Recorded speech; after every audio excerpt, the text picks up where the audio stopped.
Marathon প্র্যাকটিসের 3য় নম্বর video যাচ্ছে। আর অঙ্ক নাম্বার কত? অঙ্ক নাম্বার কিন্তু 2 নম্বর অঙ্ক, এটা মাথায় রাখবে কিন্তু।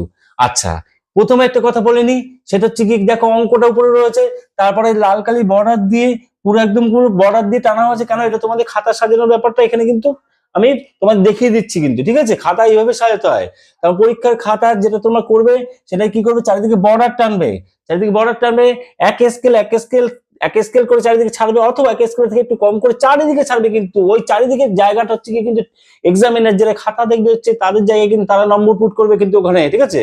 কাটা দিয়ে পাশে ওদিকে নাম্বার দেওয়ার জায়গা কিন্তু তাদের, ওই জায়গায় তোমাদের কোনো কারবার নেই।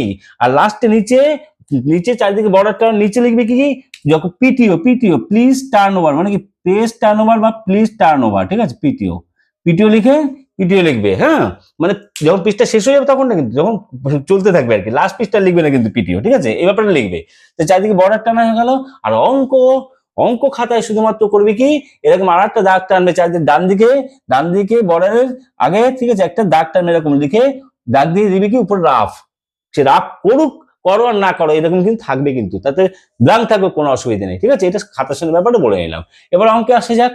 অঙ্ক বলছে, দেখো অঙ্কগুলো কিন্তু সাংঘাতিক অঙ্ক কিন্তু দিচ্ছে কিন্তু প্রতিটা। এমনি এমনি বুঝতে পারছো না যে কি ম্যারাথন প্র্যাকটিস, এখন টেস্টের পরে কি অঙ্ক দিতে পারি আমি, কি অঙ্ক দিতে পারি যেগুলো হচ্ছে বিভৎস ইম্পর্টেন্ট, আসবে বলে ভুল হবে, আসবেই এই ধরনের অঙ্ক, ঠিক আছে? তাই দেখো এখানে 2013 সালে যে পাটিগণিত অঙ্কটা এখানে দিয়েছি, 2013 সালে কিন্তু এসছে কিন্তু বিভৎস ইম্পর্টেন্ট অঙ্কটা। অঙ্ক কিন্তু হয়তো এরকম ডেটাগুলো হয়তো চেঞ্জ হবে, কিন্তু নাম্বার ডিজিট গুলো চেঞ্জ হবে বা নাম চেঞ্জ হবে, বিমল বাবু যেমন শ্যামল বাবু, কমল বাবু যা থাকতে পারে, কিন্তু অঙ্কের প্যাটার্ন কিন্তু এটা আসতেই পারে, দারুণ অঙ্ক কিন্তু, ঠিক আছে? আচ্ছা, এই সরল উৎকর্ষ থেকে অঙ্কর একটা কথা সুবিধা বলছি, এবার কিন্তু সরল উৎকর্ষ থেকে বিভৎস ইম্পর্টেন্ট, কিন্তু বিভৎস ইম্পর্টেন্ট আসার চান্স খুবই। সরল সুৎকর্ষ হচ্ছে গিয়ে ওইদিকে একটি চক্রবৃদ্ধি সুদের একটি রাস্ট, এই দুটো। তবে চক্রবৃদ্ধি সুদের অঙ্কগুলো একটু ক্যালকুলেশনের টাফ আছে, ঠিক আছে?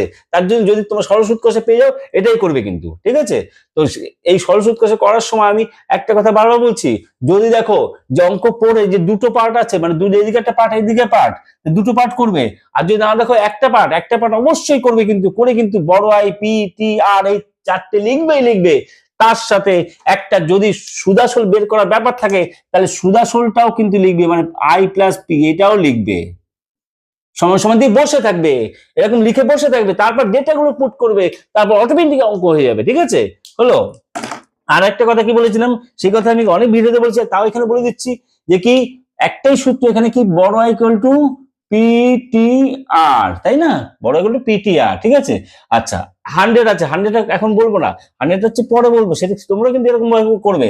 তাহলে পি কত হবে? তাহলে এখান থেকে পি সমান উল্টো সমাধান আমি শিখিয়েছি, আমার যারা ভিডিও দেখো তারা জানেন সবসময় পি সমান কি হবে, টি একটা গুণ হচ্ছে, এদিকে আসতে ভাগ হয়ে যাবে, তাহলে বড় আই বাই টি আর হলো। টি সমান কি হবে, এইটা দিয়ে আসছে কিন্তু সব, টি সমান পি আর ওদিকে চলে আসবে, বড় আই বাই পি আর, আমি এরকম করছি, ঠিক আছে? আচ্ছা, আর সমান কি হবে, আর সমান রাখবো, আটটা রাখবো, বাকি পিটিটা এদিকে চলে আসবে, তাহলে বাই হয়ে যাবে বড় আই বাই পিটি। এবার বলেছিলাম কি, গুণের সূত্র ভাগ 100, ভাগের সূত্র গুণ 100, তার মানে এটা হচ্ছে গুণের সূত্র বাই 100, যে 100টার কথা বলছিলাম, যেটা পার্সেন্টেজ আর থাকে বা 100। আর এটা কি ভাগের সূত্র, সবকটা ভাগের সূত্র, এই বাই ভাগের সূত্র গুণ 100 করে দেবে। সূত্র কোনো বুঝতে কোনো অসুবিধা হলো না, ঠিক আছে? এবার অঙ্কে আসে যাক। কি বলেছে বিমল বাবু এক ব্যক্তিকে, আমি অঙ্কটা কিন্তু কি লাইন গুলো কিন্তু হাইলাইট করে দেবো, কিন্তু কি লাইন মানে মেইন লাইন গুলো হাইলাইট করে দেবো। আর এই ধরনের অঙ্ক যদি থাকে কোথাও তোমাদের কোর্সে দেখি, বা হচ্ছে কি তোমার কিসে কোর্সে দেখি, উদাহরণ মানে তোমার প্রয়োগে থাকে, তাহলে সেই নাম্বার গুলো দিয়ে দেবো, শুধু ভিডিওটা পুরোপুরি দেখো। হ্যাঁ, এই ধরনের অঙ্ক, এই ধরনের অঙ্ক মানে বুঝতে পারছি, এই ধরনের অঙ্ক যে থাকে অন্য সিমিলারিটি, অত নাম টাম দিয়ে চেঞ্জ করে, সেগুলো কিন্তু নিচে কিন্তু লিখে দেবো কিন্তু পেজ নাম্বার দিয়ে, কিন্তু তাও পেজ নাম্বার দিয়ে, মাথা রাখবে কিন্তু, ঠিক আছে? আচ্ছা, তো বিমল বাবু এক ব্যক্তিকে 8% সরল সুদের হারে কিছু পরিমাণ টাকা 4 বছরের জন্য, এবং অপর এক ব্যক্তিকে তার দ্বিগুণ পরিমাণ টাকা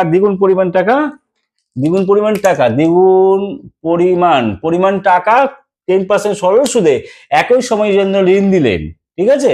তাহলে এবার ডেটাগুলো দেখে লিখে ফেলি, ডেটাগুলো কি কি আছে। এক ব্যক্তি কত টাকা দিচ্ছে, যা টাকা দিচ্ছে তার দ্বিগুণ টাকা হচ্ছে অপর ব্যক্তি দিচ্ছে, তাহলে এটা মনে করে ধরি এক্স, হলো। এটা ধরি এক, তাহলে কত হবে 2x টাকা, তাই না? আচ্ছা, কেন ধরতে হবে? কারণ আরেকটু পরে আরেকটু এগিয়ে যাবে, বিমল বাবু দ্বিতীয় ব্যক্তির কাছ থেকে প্রথম ব্যক্তি অপেক্ষা 900,000 টাকা বেশি সুদ পেলেন। বিমল বাবু মোট কত টাকা ঋণ দিয়েছিলেন? তাহলে মোট ঋণ কত, x টাকা আর হচ্ছে 2x টাকা, একজনকে দিয়েছে x টাকা ঋণ দিয়েছে, আর একজনকে 2x টাকা ঋণ দিয়েছে।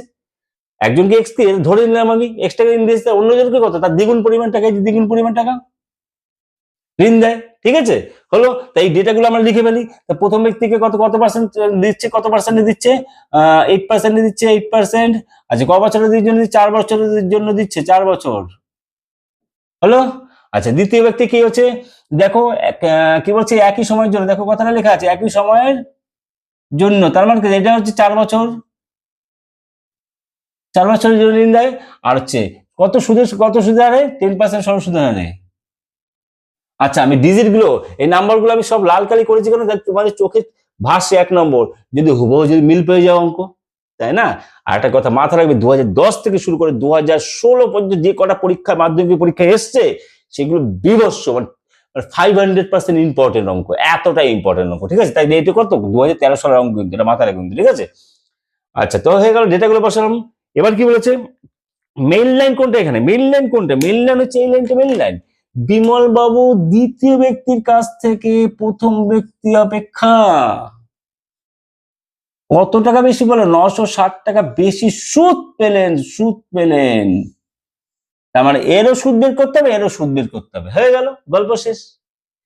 তাহলে এরও সুদ বের করলাম, কি করলাম, যে আই ইকুয়াল টু কি, পিটিআর বাই 100 আমরা জানি। পি এর মান, টি এর মান, আর এর মান বের করে মানে বসিয়ে আর কি 8x বাই 25 পেলাম। এইখানে তিনি আই এর মান বের করলাম। তাহলে কি করবে, এটা বড় আই, কিচ্ছু দরকার নেই, ধরে না কেউ I1, I2, P2, P1, P2 কিচ্ছু না, এটা তো আলাদা, আমি তো সূত্র বের করছি আলাদা, এটা আলাদা এটা করছি, একদম সেম থাকবে। ঠিক আছে, কোনো ভাবে কোনো ব্যাপার নেই। এইটা কি বলবো, আই এর মান কত, 8x বাই হচ্ছে 25, এখানে আই এর মান হচ্ছে কত, বসিয়ে 4x বাই 5। এবার যদি তোমরা লেখালেখি বলো, অনেকে স্যার লেখালেখি কি করে করবো? আরে লেখালেখি কিছু নেই, হেডিংটা বসিয়ে দেবে দরকার, ঠিক আছে, মানে হেডিং থেকে বসিয়ে দেবে, মানে হেডিং যেটা না বুঝতে পারবে সেই লাইনটা বসিয়ে দেবে। শুধুমাত্র এই অঙ্কটা কি করতে, প্রথমে লিখতে হবে কি, প্রথম মনে করি প্রথম ব্যক্তির কাছ থেকে, বা এইখানে ব্রেকেট লিখে দাও না, ধরি, এখানে ব্রেকেটে লিখে দাও, ধরি, তাহলে তো হবে, হলো। ধরি প্রথম ব্যক্তির কাছ থেকে x টাকা ধার নিল, অথবা দ্বিতীয় ব্যক্তির কাছ থেকে কত, 2x টাকা, হয়ে গেল। আর এইখানে যে লাইনটা করবে, তাহলে এর সুদ বেরিয়ে গেল, এর সুদ বেরিয়ে গেল। এখন কি বলেছে বিমল, এই কি লাইনটা, মেইন লাইনটা, বিমল দ্বিতীয় ব্যক্তির কাছ থেকে প্রথম ব্যক্তি অপেক্ষা 960 টাকা বেশি সুদ পেল। তাহলে দ্বিতীয় ব্যক্তির সুদ মাইনাস প্রথম ব্যক্তির সুদ, দ্বিতীয় ব্যক্তির সুদ মাইনাস প্রথম ব্যক্তির সুদ সমান সমান 960। এটাই হচ্ছে গিয়ে মেইন লাইন।